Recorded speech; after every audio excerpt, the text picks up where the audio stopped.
Pourquoi je suis gêné?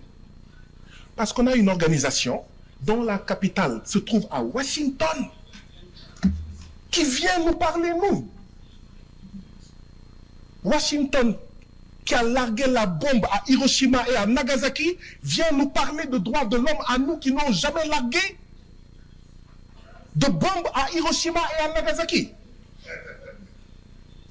Une organisation dont la capitale se trouve à Washington, les États-Unis, dont le développement est basé sur le génocide des Indiens et l'esclavage des Noirs, cette organisation-là vient nous parler de droits de l'homme. C'est pour ça que je demande que le Parlement de la CEDEAO nous explique quel est l'accord qu'ils ont avec ces organisations. On a une organisation dont la capitale se trouve en Suisse qui vient nous parler de droits de l'homme. C'est quoi la Suisse? Je donne deux exemples. La Suisse, c'est là où certains de nos dirigeants qui ont volé l'argent du peuple, qui fait qu'on n'a pas de santé, on n'a pas d'éducation, ont caché dans leur banque notre argent. Et une organisation basée dans ce pays-là vient nous donner des leçons de droits de l'homme et nous sommes gentiment assis.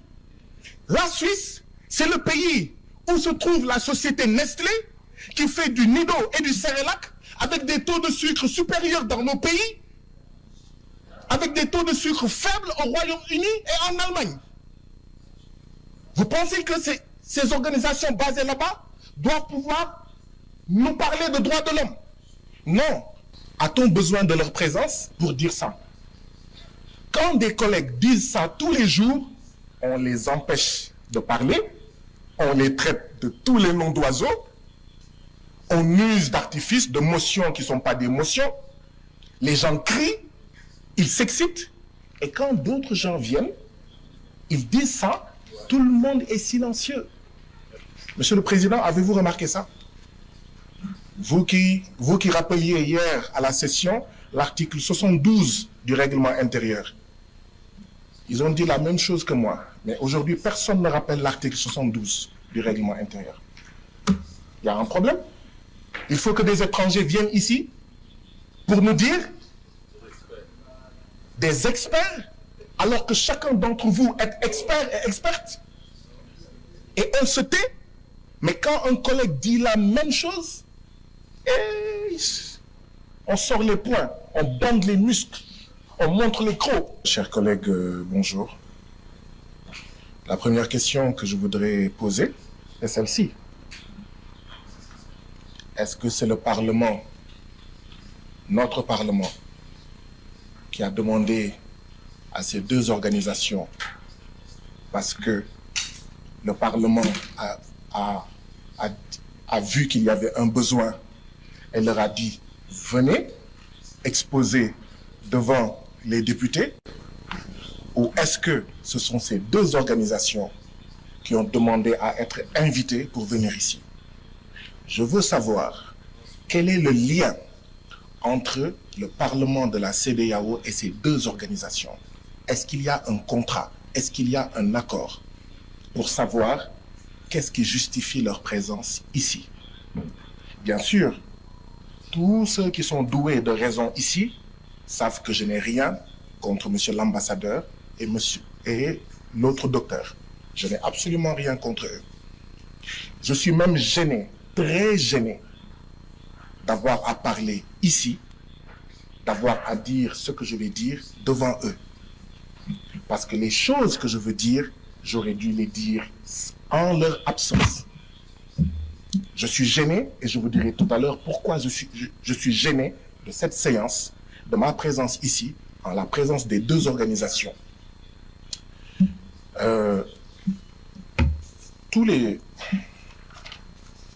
Il est mentionné dans le rapport de la CIDH, il me semble. Il est mentionné dans le rapport de la CIDH des régimes autoritaires qui dominent et répriment les contestations de leurs citoyens. Ces gouvernements répressifs violent les droits fondamentaux de leurs citoyens, ce qui entraîne une instabilité et des troubles permanents dans la région. Mais tous les jours, là, c'est ce que certains d'entre nous disent ici, en citant nommément des pays. A-t-on besoin de leur présence pour dire ça?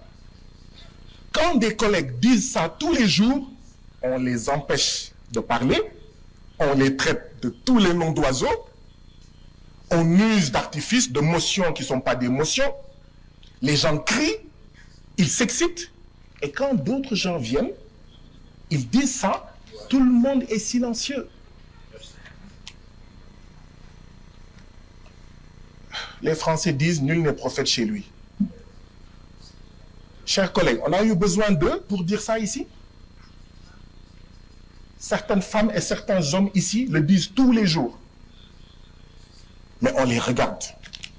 Oh, qu'est-ce que tu fais ici? On va même faire une pétition pour que tu retournes dans ton pays et que tu ne reviennes pas.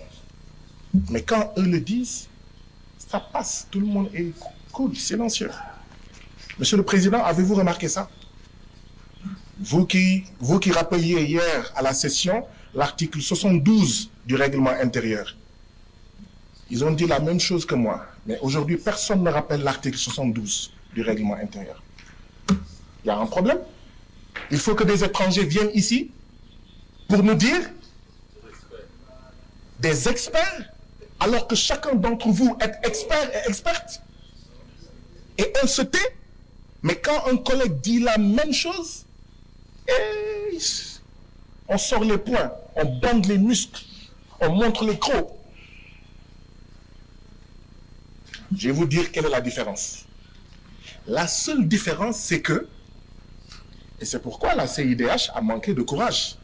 La seule différence, c'est que la CIDH a dit, je ne vais citer aucun pays. Dans le rapport, il n'y a aucun pays. Comment vous allez soigner un mal sans savoir que le mal se trouve au Nigeria, le mal se trouve au Sénégal, le mal se trouve au Cap-Vert? Vous dites non, non, non, on va mettre tout le monde dans le même sac.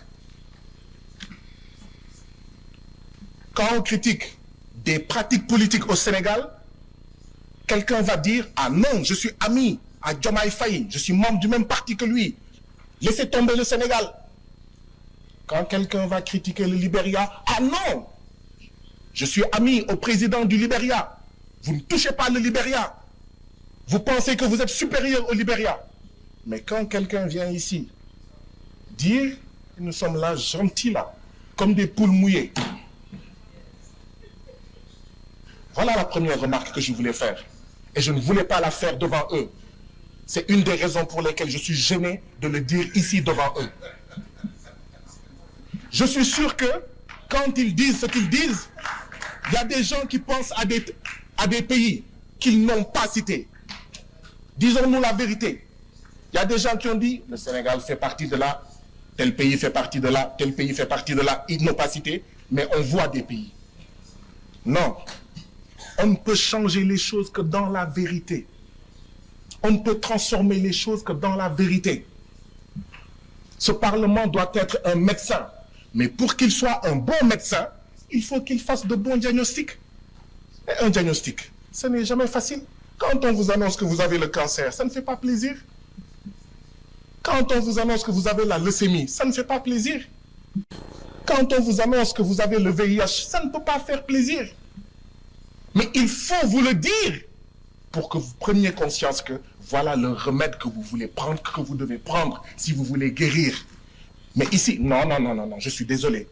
Hier, Monsieur le Président, vous n'avez pas été bon avec moi. Aujourd'hui, vous êtes en train de faire la même chose. Je suis désolé. Vous pouvez m'imposer cela. Non, non, mais j'ai remarqué depuis hier, c'est la deuxième fois que vous êtes président dans cette session. Je suis le seul à qui vous faites ça. Je suis le seul à qui vous faites ça. Vous lisez vous donnez des motions qui ne sont pas des motions. Vous rappelez des articles qui n'ont rien à voir avec moi. Si vous m'imposez de m'asseoir, je vais m'asseoir. Mais je tiens à dire devant toute la plénière, je suis le seul à qui, je suis le seul que vous traitez comme ça. Pourquoi je suis gêné? Parce qu'on a une organisation dont la capitale se trouve à Washington, qui vient nous parler, nous.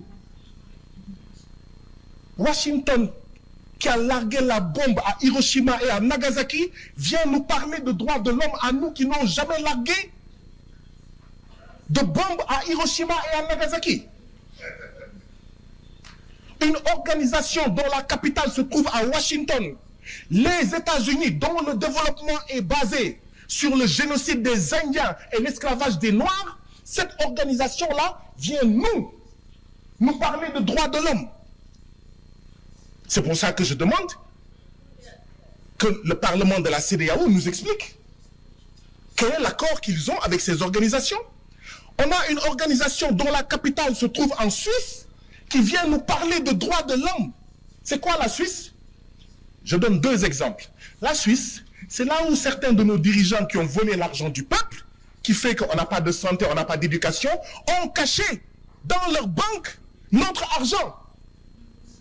Et une organisation basée dans ce pays-là vient nous donner des leçons de droits de l'homme et nous sommes gentiment assis.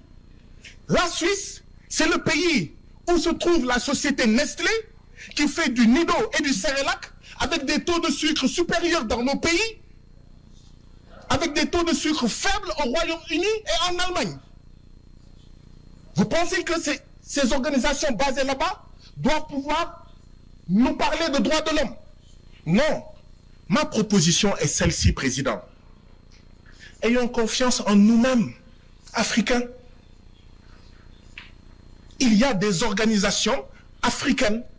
Il y a des organisations d'Afrique de l'Ouest.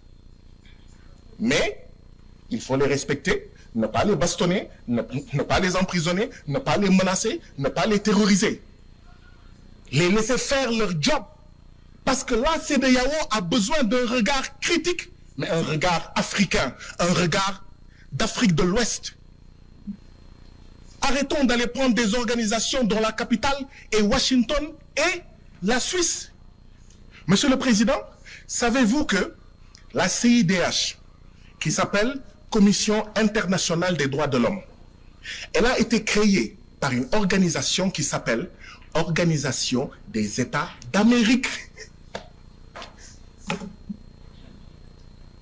Organisation des États d'Amérique qui a créé dans les années 50 la CIDH. Nous, on ne prend pas une organisation créée par l'OIA, une organisation créée par la CEDEAO, mais on la laisse libre. Hein? On ne la crée pas pour lui dire, tu dis ce qu'on veut entendre. On va chercher une organisation créée par l'Organisation des États d'Amérique. C'est pour ça qu'elle a son siège à Washington. Mes collègues ont raison. La sagesse populaire africaine du Sénégal dit que le humble sa sankal, humble sa kassa. Ça signifie qui paye commande. Ceux qui veulent savoir qui paye là, qui sponsorise là, ce sont des États qui financent l'organisation basée en Suisse et l'organisation basée à Washington, qui veulent nous imposer une manière de voir, quand bien même parfois cette manière de voir peut être juste. Mais on n'a pas besoin d'un grand frère blanc basé à Washington et à Genève pour savoir la vérité. Nous n'en avons pas besoin. Je vais conclure, comme vous insistez. Je vais conclure, comme vous insistez. En 1236, ici en Afrique, il y a eu des Africains en Afrique de l'Ouest qui ont publié la charte de Kurunkanfoga.